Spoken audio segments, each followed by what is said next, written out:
Welcome to the Rewild Gear podcast. Modern life, society, and responsibilities have domesticated us. But now it's time to rediscover your adventurous side. Whether that's camping, hiking, hunting, fishing, or just spending time in the great outdoors, this is the podcast for you. Join us as we get back to the wilderness and rewild.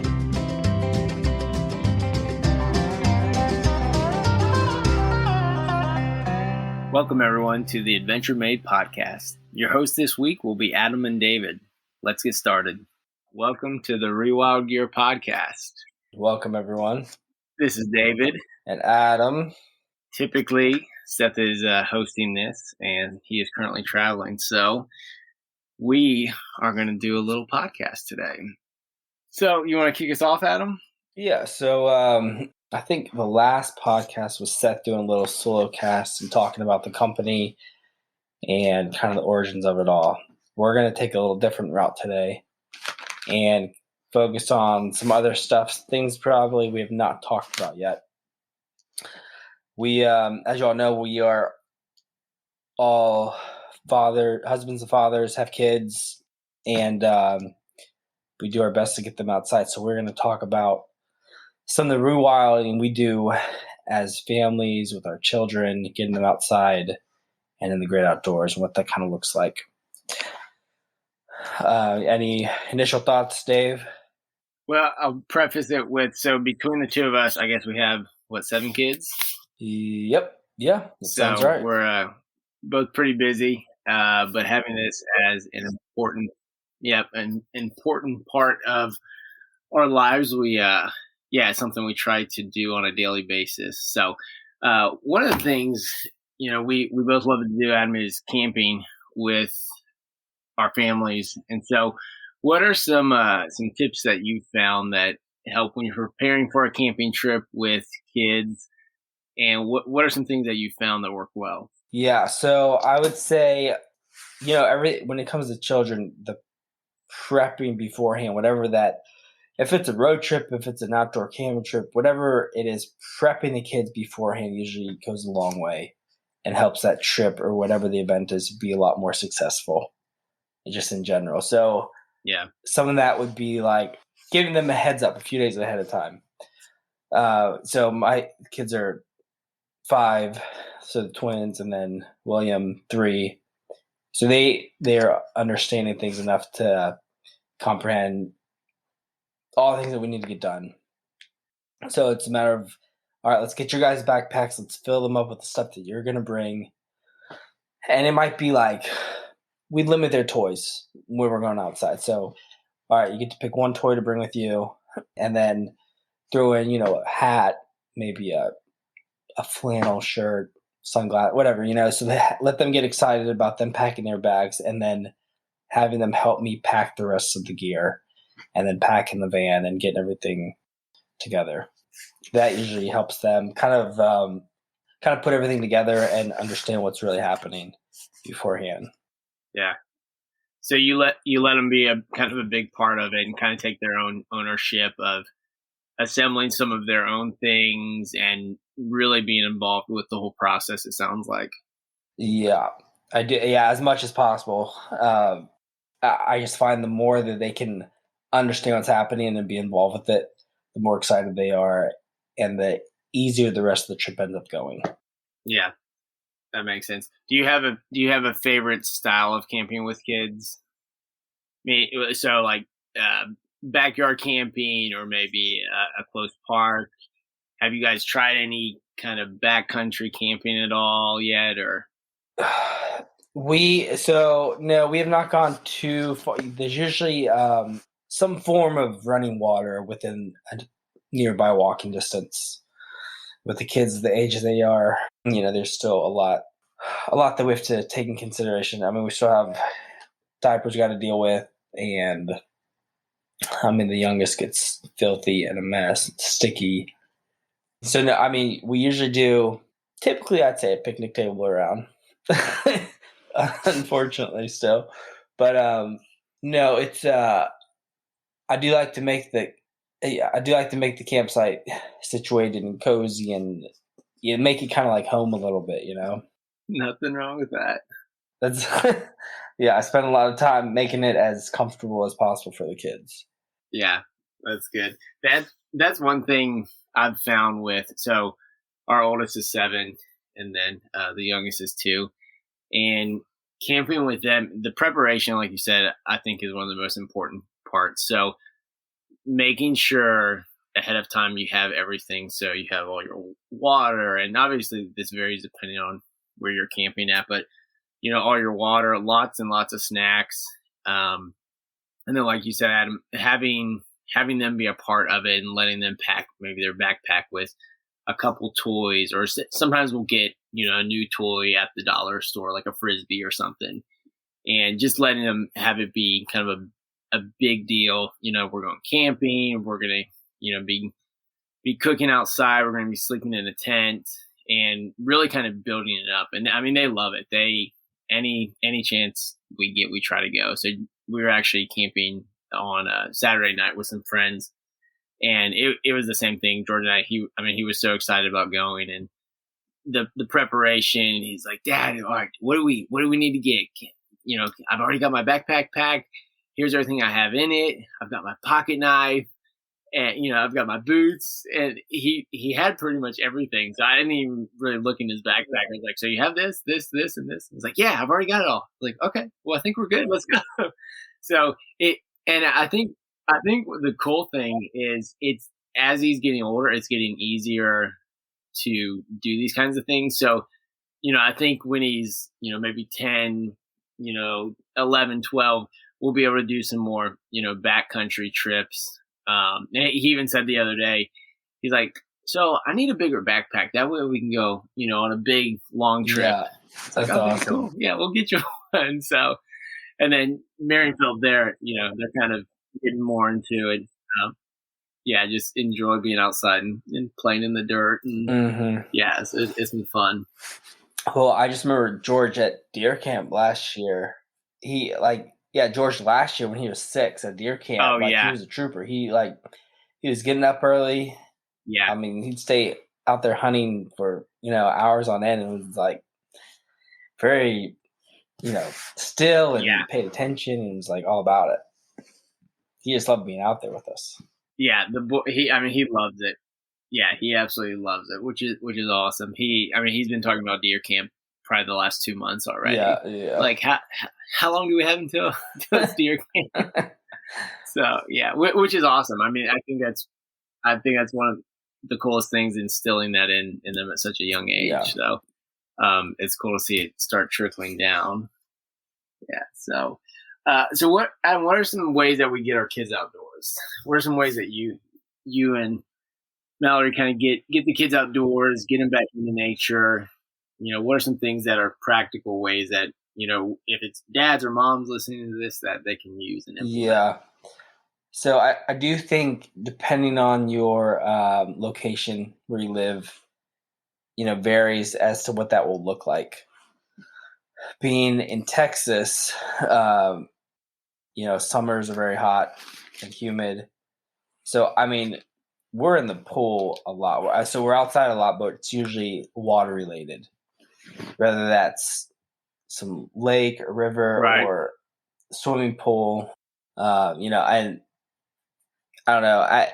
Even for me, it's been an adjustment being out in Texas. It does get hot, and the kids they got to take it in intermittent periods of time, But I'd say summertime, it's something water related, whether that's splash pads or swimming pools. And then come fall time, winter time, when it starts cooling off, we end up doing a few camping trips usually. We're definitely outside more, just on a daily basis. Riding bikes, going on walks, playing out in our backyard. There's a couple little nature preserves in the area that I plan on getting the boys to this fall, actually. And then also we'll have, being in Texas, if it drops to 60 degrees at night, it's time for a fire. Absolutely. So I have a lot of fires with them in the winter. in fall time for sure. Yeah. So at their age, those are the main ways of getting them. Do you let them help build the fires? Yeah, no, I do. So I'll let them like occasionally I'll use a lighter still, but a lot of times I'm just using a ferro rod. But I'll like let them hold that and show them how it works and teach them about that. And then I'm letting them throw the sticks in and whatever we're burning, let them throw it in there. And it's a constant learning for all of them, you know. Yeah.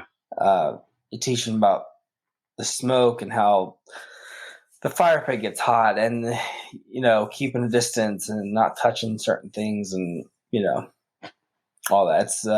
It's fun as they get older because they really understand the concept of it all and what they shouldn't be doing. Right. Might find out the hard way at times. Yes. Yeah. Exactly. Yeah. Yeah. We take a similar approach with. But one of the things we'll do is also do some videos of different ways to start fires. Oh, nice. And then just some different books to look through. And there's something called a Dakota fire where you basically dig out a tunnel. So you have a hole on this side and then a hole on this side. Mm-hmm. And it's kind of a cool way to build a fire. You can it vents the fire really well. And so I remember it was last year during the fall time we were practicing building those, and the kids just had fun with it because they were digging holes and stuff like that. And then they were learning, you know, some basics of fire, you know, oxygen being a huge, or, you know, an element of it that you have to have. And so just trying to incorporate those things. Yeah.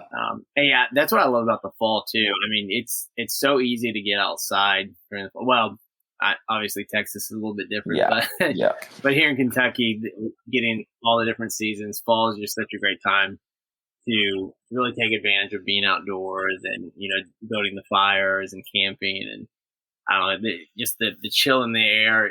It's exciting. It's a super fun time for sure. Yeah, it kind of just sets a mood for outdoors. Oh yeah, it definitely does.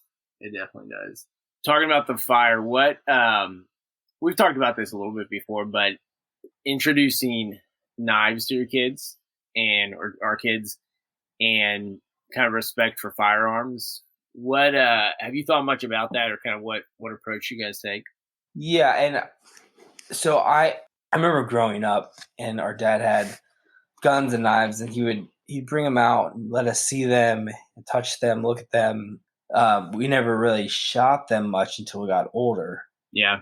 But we at least knew of them and knew that they, you know, had the potential to be very powerful. Yeah. And I've kind of taken that same concept. So occasionally I'll bring out, like if I get a new gun or something, I'll show them it and teach them how to be, and just kind of explain, like, you don't ever touch this by yourself. If you ever see one, you come get me. You don't touch it. And, you know, you tell them basically treat it with respect, you know, and always assume it's loaded and so on. You know, I don't, this is a personal opinion. I mean, but everybody's going to have their own opinion about this, but I don't think that there's too early of an age to start teaching them about firearms and knives. Yeah.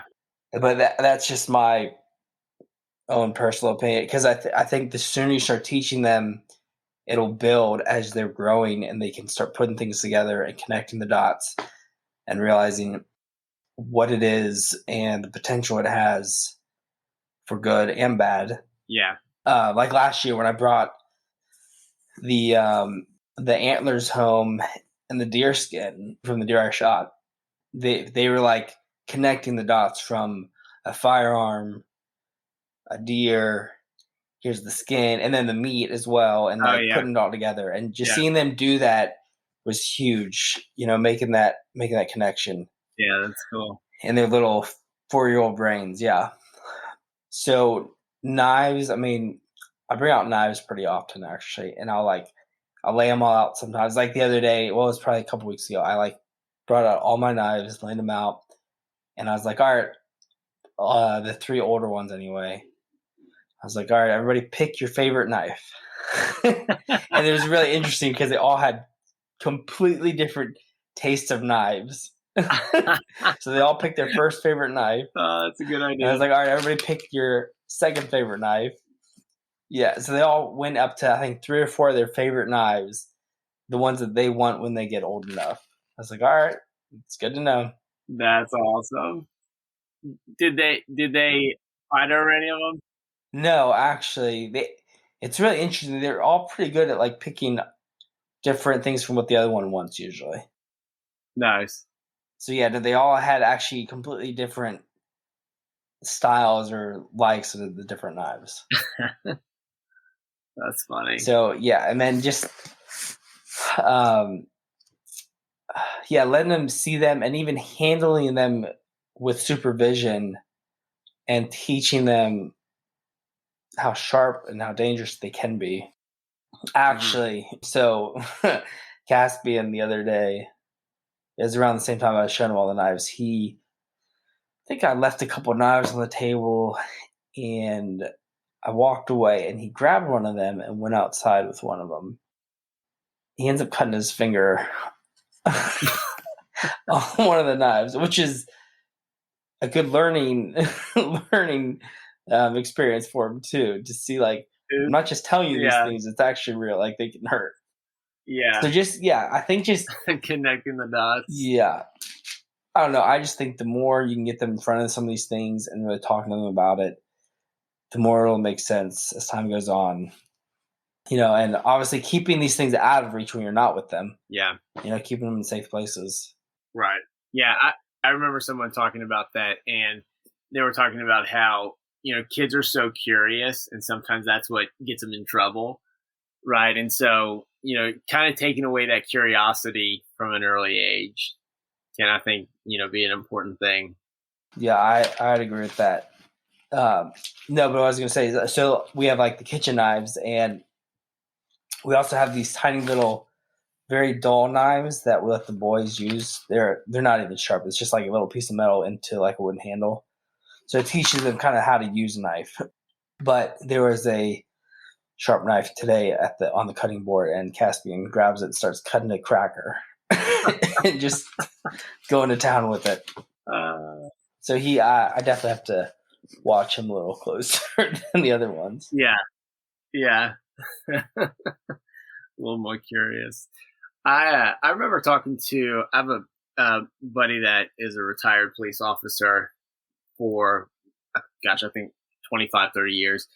And I remember him talking about gun safety. And I think I asked him, being a police officer, what was your approach with, teaching your kids about, firearms and gun safety and kind of introducing them to that world. And I remember him saying that he did it at a young age, but he told his boy, he said, "This will make you bleed." He said, so like you have to respect it. And it kind of like what you were talking about, if you find one, if you're at a friend's house, you let us know, you don't mess with it. And the whole thing, you never point this at anything, you don't intend to shoot, hand off the trigger. Mm-hmm. And, but I thought that was interesting, him saying, teaching him, this will make you bleed, because I think often kids associate blood with, something that wasn't supposed to happen. So kind of making that correlation and letting them know, just the seriousness of the thing. I thought that was kind of interesting, his approach with it. And same with knives. I mean, I can remember, turning 7 growing up and getting a pocket knife, and that was a big deal. We talked a lot about, knife safety and how to use it, and it just being a big milestone, and then turning 10 and getting the actual fixed blade and just kind of progressing, and, but just still having that respect for the blade, and, understanding that this, if not used properly or correctly, it can cause great harm. But I think the respect and understanding of the knife and firearm is extremely important for him at a young age. Yeah, no, that makes sense. Yeah. Here's one. We jotted down a few things we want to cover. Favorite excursions with the family? Maybe our last camping trip, actually. It was actually like it was a perfect location. It was right on the water, a river. It was shaded. This was the last year, I believe. an open field nearby. Oh, cool. And so when we go camping, we typically go for 2 nights because the amount of prep work and getting out, like one night, it's just not worth it. And the kids need like at least a good 12 hours to get even adjusted to whatever we're doing, wherever we're going. So yeah, it actually worked out really well. Kids loved it. It was a good time away from home, a way to disconnect and reconnect. And as these boys get older, I'll start doing more with them and getting them out for longer periods of time and more isolated into nature as well. Yeah, definitely. Yeah, those are great memories to make. I think you have one. Yeah, I'm trying to think. Well, I think some of my best memories as a child are camping. Our favorite excursions we've taken. Golly, I would say it's been maybe it was last year or the year before we did a family camping trip, and similar to what you were saying, Adam, it's just getting away from kind of the mundane, the everyday thing. And I think we even just stayed at one night. It was a quick trip, but it was a pretty kind of deserted area. It's kind of off the beaten path, but I mean, it was so much fun. The kids absolutely loved it, and it was gosh, it was probably in October, and so it was a little bit chilly, and yeah, just a great time. I mean, pictures will pop up on my iPhone periodically. I'm like, oh my gosh, that was like such a great trip. Yeah, that's awesome. Even though it was a short one. Yeah, just anytime we can get out there, it's always fun, always rewarding to say the least. Do you have any new pieces of gear that help with camping with kids or family camping trips that you would recommend? Yeah, so I did get the slick bag from Kafaru, which will be just having another sleeping bag in general for our family. That's a good one. And then also I've never used a sleeping pad until our trip to Montana. Like I've just never done one, and so having that, okay, again, adding that to the tent when the whole family's in there, 4 kids and my wife, like we need a lot of bedding, a lot of sleeping gear. Yeah. And so, those 2 pieces will be huge. Yeah. I think those are the latest pieces that I've gotten, though. Okay, cool. That will make a big difference for family camping trips, for sure. Yeah, that's good. Yeah, you got anything lately? I would say, as funny as this is, but chairs for all the kids. Little camp chairs. Oh, yeah. No, actually, we have those as well. They're huge, yeah. Yeah. Typically, we would maybe bring one less or just bring a blanket or something, and then, some of the kids would be fighting over who gets the chair. So, yeah, bringing a chair for each one, I would say, has been a big win for us. Yeah, for sure. Big win. Here's another question in regards to conservation, environment. How do you do some of that at home and introduce some of that to your kids? Just like taking care of the planet and nature and the wild, I guess. Yeah. What does some of that look like for you guys? Yeah, that's a really good question. So I would say one of the big things that we do is we try to do a garden every year. We do raised beds. Okay. And the kids absolutely love it. So getting to see it from, building the raised beds to getting the soil in the raised beds to actually planting. We did some basically seed starters. So letting them see the whole process and help them understand what it takes to actually grow food. And, once you actually get it growing and making sure you're watering it and weeding it, just a phenomenal thing for kids to see. And they really took part in it. And they were so proud when we actually, were able to grow stuff. And they're like, oh, there's that pepper we planted. It's finally out. And then being able to eat it, it very much like hunting when you, harvest an animal, the whole process.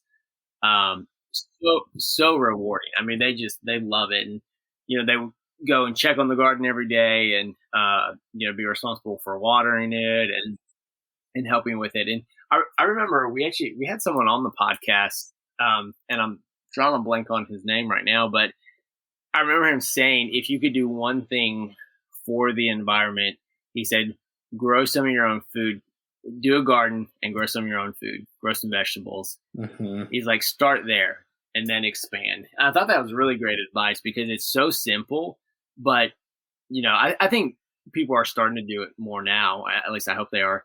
But I thought it was so simple and so practical and something that you can totally incorporate into, your kids and kind of what they're learning. So I would say that's kind of the big thing. But another thing is just teaching them to have a great respect for the land. We were in Florida recently, and George and I went for a run on the beach a couple mornings. And one of the things that we did while we were running and on the beach, we were just picking up trash. And he really started to understand, there's all this trash that we're seeing, but we have a responsibility to help take care of, no matter where we are. We don't live in Florida. And so even though we're in Florida and visiting, still being good stewards of where we're at. And so it was a cool lesson. We threw the trash out when we got back, and hopefully took something good away from it. So just trying to instill some of that in them. If we're out at the soccer field, just picking up trash if we see it on the ground. Little things like that, I think, go a long way, because I think sometimes kids, are watching us often, and I think sometimes they learn more from watching us and what we do rather than maybe what we tell them. So those are a couple things that we're trying to do. How about you? Yeah, for sure. No, that's great. That's awesome. Actually, we actually have all the supplies to make our raised bed garden. We just haven't done it yet. It's literally sitting in our garage. Nice. Yeah, so that we do plan on doing that. But what we did start doing was composting, which has been huge, because having 4 kids 5 and under, the amount of food that they don't eat or that goes bad or they wait, whatever, throwing that out, you just feel like you're wasting so much food. So we're at least returning that back to the planet and composting that. Yeah, that's awesome. That's been a big change for us, because it doesn't feel like we're wasting so much anymore like it did before. Yeah. That's one thing we do. We do recycle as much as possible. Granted, I've heard that a lot of things that get recycled don't actually get recycled. So I don't know. Yeah. The intention is there at least to to return it back and reuse it. Yeah. What's that Jack Johnson song? Yeah, it is. Reduce, reuse, recycle. Yeah, that's it. Yeah. Little throwback for you there. Yeah. And even so, we've attempted even doing the reusable diapers. Okay. As well, which is a stretch and a struggle and not pleasant to deal with. Yeah. But just like small things like that, and even taking this into the work environment. So like at work, we have styrofoam cups that everybody uses, and trying to use a glass or a regular cup as well that you can just wash instead of just using that styrofoam and tossing it out. Or like, so if you're drinking coffee, a lot of these guys are grabbing styrofoam cups for coffee, grab a thermos or something else to use. So you're not, using things that you got to toss in the trash. So I think combination of all that. Another thing that a lot of people don't think about is you go to the grocery store and you get Kroger bags or wherever you shop at, the plastic bags they give you, which we do use those, and we end up taking them home and use them as trash bags usually, but taking reusable grocery bags to the store, loading all your food up in those. Yeah. That's another thing that people don't think about you can do easily. Yeah, definitely. So we try to incorporate all that as much as possible. Yeah, I like how those are all kind of simple things. Yeah, and then just being outside and like teaching your kids the importance of like the planet and taking care of it. So like we have these rubber mats around our playhouse, but the kids will like throw them around, say, "Oh, it's hot lava. We got to stay on the rubber mats." And actually, this happened today, and they're like, "Okay, Dad, we got to pick up the rubber mats and put them back on the rocks so that they don't kill the grass." So they're like aware of these things and Oh conscious wow. of it, and like we don't want to hurt the tree, we don't hurt the grass, they don't hurt the bugs or the frogs, or like they're very much aware of the planet and the importance of it all and taking care of it. Yeah, that's And awesome. yeah, just seeing that is huge. And then what was the other day? One of the I think it was Oliver. I think he grabbed a coffee bean actually that spilt on the ground. And he's like, "Dad, I'm gonna go plant this coffee bean and try and grow coffee." And so he took it outside and dug a little hole and planted it and put water on it. So because that we've planted a few things and they love it. And just seeing them try and take that That's awesome. responsibility on and like keep things alive and grow Yeah. things. Yeah. Yeah, it's really cool to see actually. Yeah, that's great. At 5 years old. Yeah, I feel like it's stuff like that that's gonna last. Yes. That they're gonna remember just because having such a positive experience with it. Mm-hmm. Those are the kinds of things that I feel like will stick around for them and ultimately have a good outcome. Yeah, absolutely. Cool. Anything else you wanna cover while we're on here? Shoot. You got any wild tips in regards to the outdoors, family, kids, anything like that? Ooh, that's a good question. One wild tip in terms of family and kid camping.